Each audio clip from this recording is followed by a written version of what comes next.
자, 그러면 한국어 발음 마지막 수업인 발음의 변형입니다.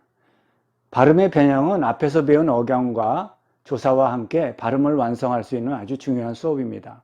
사실 앞에서 배운 억양과 조사도 발음의 변형을 배우기 위해서 준비하는 과정이라고 말씀드릴 수가 있습니다. 한국어는 같은 단어라도 쓰기와 말하기가 다릅니다. 그것은 읽기와 듣기가 다르다는 뜻이기도 합니다. 그래서 읽을 수 있는 사람도 듣기가 매우 어려운 것입니다. 쓰기의 발음이 말하기와 듣기의 발음이 어떻게 변형되는지 아는 것이 매우 중요합니다. 사실 회화를 잘하려면 쓰기는 듣기보다 중요하지 않습니다. 그런데 쓰기부터 배우는 사람은 대화를 할 때 단어의 맞춤법을 연상하는 간섭이라는 부작용 때문에 듣기와 말하기에 아주 나쁜 영향을 미칩니다. 회화를 잘하려면 반드시 듣기부터 배우고 말하기와 읽기를 배운 후에 쓰기를 배워야 합니다. 쓰기를 배우지 않고도 말을 쉽게 배우는 어린이들을 보면 우리가 그 이유를 알 수 있습니다. 듣기와 말하기는 같이 배우는데 쓰기의 맞춤법과 듣기 말하기가 어떻게 다른지 확실하게 알아야 합니다. 친구 집에 있는 책을 지난달에 빌려왔는데 아직도 갖다 주지 않았습니다. 미안해서 주말에 점심을 사기로 했습니다. 실제로 우리는 이렇게 말합니다. 맞춤법과 띄어쓰기가 쓰기와 완전히 다릅니다. 이것을 이해하지 못하면 대화를 할 수 없습니다. 그럼 왜 쓰기와 말하기가 다르게 발음할까요? 그 이유는 한 가지입니다. 부드럽고 자연스럽게 말하기 위해서입니다. 쓰기는 쓰기에 있는 대로 발음하면 아주 어색합니다. 한국어는 부드러운 것이 특징입니다. 우리가 K-팝을 들어보면 한국어가 부드럽다는 것을 알 수 있습니다. 친구 집에 있는 책을 친구 집에 있는 책을 해서 보면 앞에는 쓰기이고 뒤에는 말하기입니다. 띄어쓰기도 다릅니다. 말할 때는 어절로 끊어서 말합니다. 끊어지지 않은 곳은 연결해서 부드럽게 말해야 합니다.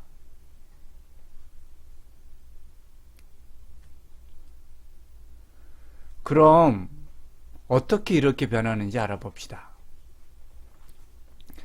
발음이 바뀌는 이유는 동화, 비음화, 유음화, 격음화, 경음화 등이 있습니다.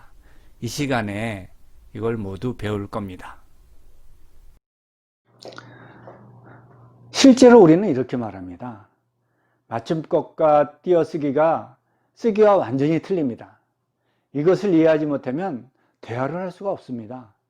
왜 이렇게 변하는지 알아봅시다. 무엇보다 중요한 것은 조사 때문에 발음이 크게 변한다는 점입니다. 조사 때문에 변형된 발음이 전체의 반이 넘습니다. 조사를 사용하면 발음이 어떻게 변하는지를 모르면 듣지도 유창하게 말하지도 못합니다. 그 대신 이것만 잘 알면 한국어가 훨씬 쉬워집니다. 먼저 주어를 만드는 조사 때문에 발음이 어떻게 바뀌는지 보겠습니다. 이응으로 시작하는 이와 은은 앞명사가 받침으로 끝날 때만 사용하고 받침으로 끝나지 않으면 가와 는을 사용합니다. 이것은 발음에서 매우 중요합니다. 조사의 초성이 쓸 때는 이응이지만 말할 때에는 이응이 앞에 있는 명사의 끝받침으로 바뀝니다. 그와 동시에 명사의 받침은 발음할 때 없어집니다. 그래서 쓸 때는 이, 은, 애는, 에서는 이라고 쓰지만 말할 때는 바뀝니다. 그래서 이것이 외국인이 한국어를 듣고 말할 때 어려운 겁니다. 예를 들어 보겠습니다. 봄이, 서울은, 아침에는, 한국에서는 이렇게 말해야지 봄이, 서울은, 아침에는, 한국에서는 이렇게 말하면 안 됩니다.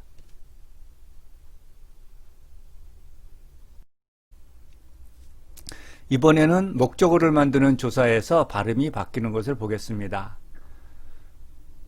주어를 만드는 조사와 마찬가지로 앞에 명사가 받침으로 끝나면 을을 쓰고 없으면 르를 씁니다. 그리고 조사의 이응 발음이 앞에 받침으로 바뀝니다. 쓸 때는 을이라고 쓰지만 말할 때는 바뀝니다.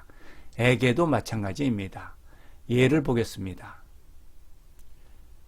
책을 선생님에게, 이걸 만약에 책을 선생님에게 이렇게 말하면 안 됩니다.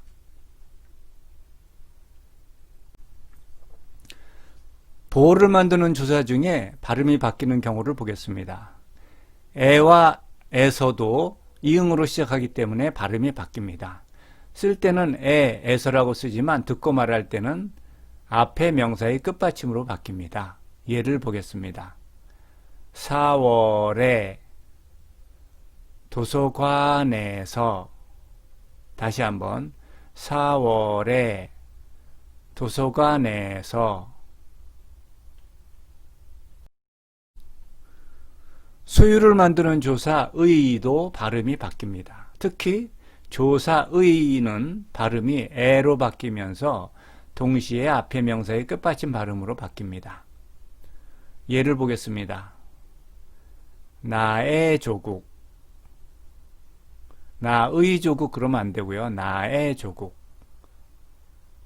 다음은 한국의 수도는 서울입니다. 한국의 수도는 서울입니다. 이렇게 많이 변형되기 때문에 이 변형되는 방법을 모르면 듣기도 어렵고 말하기도 어려운 겁니다. 그런데 이 조사들과 조사 앞에 명사가 발음이 바뀌기 때문에 쓰기의 맞춤법을 열심히 공부한 사람들은 이런 변형을 모르면 들을 수도 없고 말할 수 없게 되는 겁니다. 더군다나 조사는 어절의 끝에 옵니다. 그래서 항상 고음입니다. 어절의 끝이고 고음이기 때문에 한국어 말하기와 듣기 위해서 훨씬 더 중요한 것입니다. 받침의 발음은 7개 뿐입니다. 쓸 때는 받침의 종류가 아주 많지만 말할 때는 발음이 7가지로 줄어듭니다. 그림을 한번 보세요. 악. 쓰기 받침은 3가지지만 발음은 모두 악으로 발음합니다. 예문을 볼까요? 학교, 부엌, 박 이렇게 발음하죠. 두 번째는 안. 쓰기 받침은 3가지지만 모두 발음은 안으로 합니다. 예문을 보겠습니다. 안녕, 많다, 안따. 세 번째는 앗입니다. 앗은 쓸 때 쓰는 받침은 아주 여러 가지입니다. 디귿, 티귿, 시옷, 쌍시읒, 지읒, 치읒 이렇게 많지만 모두 발음은 하나입니다. 앗입니다. 예문을 보겠습니다. 걷다, 무엇, 있다, 소젖, 같다. 네 번째는 알입니다. 쓰기 받침은 3가지이지만 모두 발음은 알입니다. 예문을 보겠습니다. 얼굴, 앓다, 긁어요. 5번째는 암입니다. 마찬가지로 쓰기 받침은 2개가 넘지만 말할 때는 발음이 하나입니다. 암입니다. 예문을 보겠습니다. 엄마, 담다. 그 다음은 앞입니다. 이것도 쓰기 받침은 몇 개 있지만 발음은 모두 앞입니다. 예문을 보겠습니다. 수업, 없다, 앞. 마지막으로 앙입니다. 앙의 쓰기 받침은 말하기와 같이 하나밖에 없습니다. 예문을 보겠습니다. 중앙, 중앙.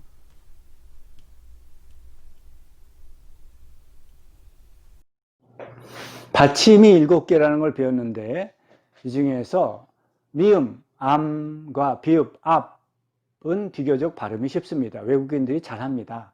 그런데 나머지 5개는 많은 외국인들이 발음이 정확하지 않거나 심지어는 알아듣기가 어렵습니다.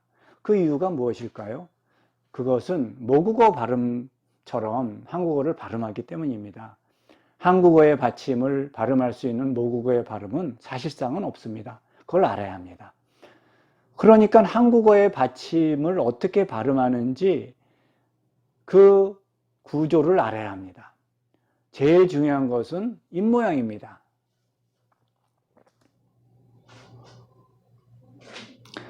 받침이 없을 때하고 있을 때하고 입모양이 같아야 합니다.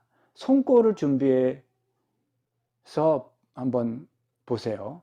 손꼴로 입모양을 보면서 발음할 때 받침이 없을 때의 입모양을 보고 받침을 발음하면서 입모양의 모양이나 치아의 위치가 바뀌는지 보십시오. 바뀌면 틀린 겁니다. 왜냐하면 한국어는 받침의 발음이 미음과 비읍, 피읍, 순음을 제외하고 입술을 사용하지 않습니다. 위아래 치아도 사용하지 않습니다. 그럼 어느 부분을 사용할까요? 자, 그럼 다음에 그림을 한번 보세요. 받침 기역, 악과 받침 이응, 앙은 소리나는 곳이 그림의 3번 부분입니다. 앙은 콧소리, 비음이라고 하죠. 콧소리도 같이 납니다. 콧소리는 콧구멍에서 바람이 나와야 합니다. 그러니까 악과 앙은 같은 형제입니다. 예를 들어 보겠습니다. 따라해 보세요. 따라할 때는 큰 소리로 자신 있게 소리내야 합니다. 먼저 악 받침입니다. 학교, 부억. 그 다음은 앙 받침입니다. 중앙, 중앙. 이때 중요한 것이 있습니다. 입모양이 바뀌면 안 됩니다. 왜냐하면 악과 앙은 그림의 3번 부분만 힘이 들어가지 다른 부분은 전혀 변하지 않기 때문입니다. 그래서 악과 앙은 입모양이 똑같습니다. 거울을 준비하고 거울로 자신의 입모양을 보면서 발음해 보세요. 하와 학은 입모양이 완전히 같아야 합니다. 받침이 있는 학을 발음했을 때 조금이라도 입모양이 움직이면 좋은 발음이 아닙니다. 입이나 치아의 모양이 조금이라도 바뀐다면 그 이유는 모국어의 습관 때문입니다. 반드시 고쳐야 합니다. 거울을 보고 여러 번 반복해서 발음할 때 입모양이 변하지 않을 때까지 연습해 보세요. 자, 따라해 보세요. 하, 학, 하, 학. 거울에서 입모양이 바뀌면 안 됩니다. 하, 학.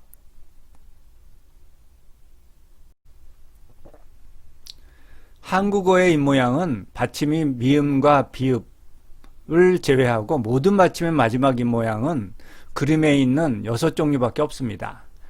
받침이 없을 때와 입모양이 같아야 합니다. 이중모음들도 앞의 모양은 잠깐이기 때문에 거의 대부분을 마지막 입모양을 만들어야 합니다. 자, 따라해 보세요. 아, 야, 와, 아야와는 끝의 모양이 모두 같습니다. 그 다음에 오, 요, 마찬가지로 오와 요는 모양이 모두 같습니다. 우, 유, 우와 유도 이 모양이 같습니다. 이, 위, 의, 이 세 가지도 모두 이 모양이 같습니다. 그 다음에 여, 워, 이 세 가지도 마찬가지로 시작할 때는 조금씩 다르지만 모두 모양이 같습니다. 그 다음에 끝으로 에, 예,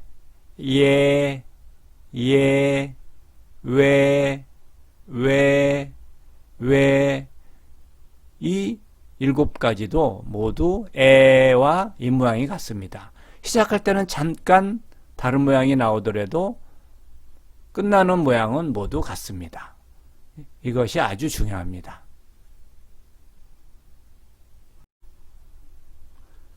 받침이 미음과 비읍은 쉽기 때문에 외국인도 누구나 잘할 수 있습니다. 한번 따라해 보세요. 앞, 앞. 다시 한번 앞,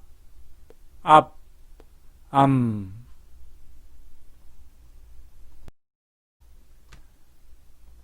자, 그럼 거울을 보면서 연습해 봅시다. 입모양이 변하면 왜 내가 입모양이 변하는지 스스로 찾아보고 고쳐야 합니다. 따라해 보세요. 부엌할 때 억입니다. 억. 다시 한번 억. 모양이 바뀌지 않습니다. 그 다음에는 중앙에서의 중입니다. 주하고 중은 입모양이 같습니다. 다시 한번 중. 그 다음에 중앙에서의 앙입니다. 앙.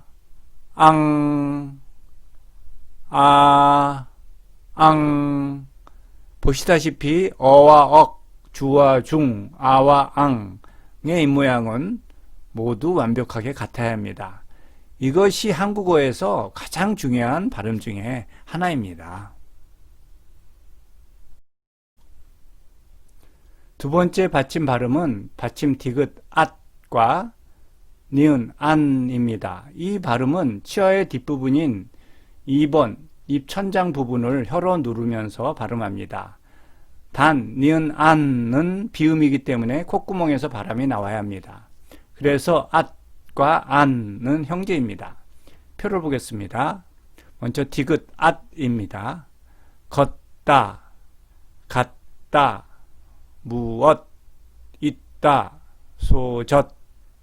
그 다음에 니은 안입니다. 코에서 바람이 나와야 합니다. 안녕, 많다, 안다. 네, 좋습니다.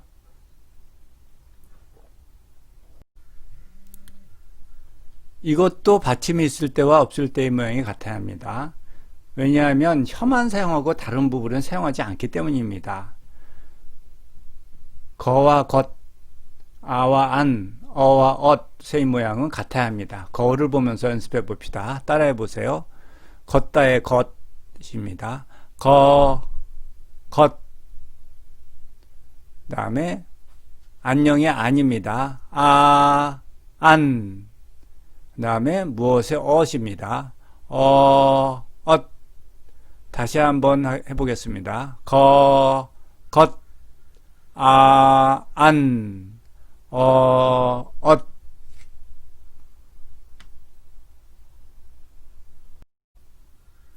세 번째는 받침 리을인 알 발음입니다. 치아의 뒤쪽 윗부분에 혀를 강하게 밀어주세요.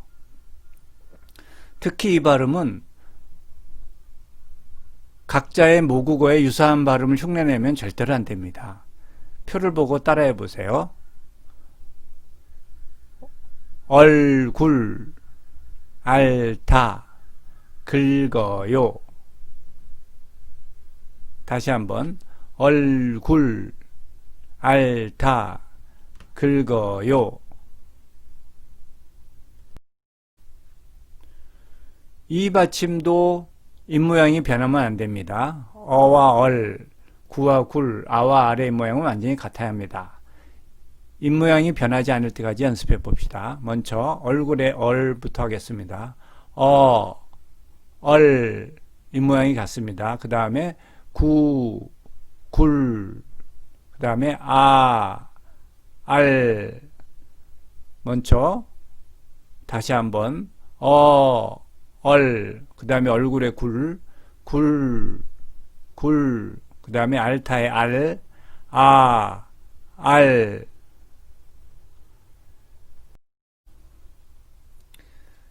끝으로 받침이 미음, 암과 비읍, 앞의 입모양입니다. 외국인도 모두 잘하는 발음입니다. 다만 암은 비음입니다. 코에서 콧구멍에서 바람이 나와야 합니다. 암과 앞은 형제입니다. 자, 그러면 한번 따라해 보세요. 입시의 입, 지갑의 갑, 입시, 지갑, 그 다음에 암입니다. 감사, 돌봄. 네, 좋습니다. 그러면 지금까지 배운 모든 받침의 소리를 한번 정리해 보겠습니다. 소리가 나는 곳은 그림을 보고 참고하세요.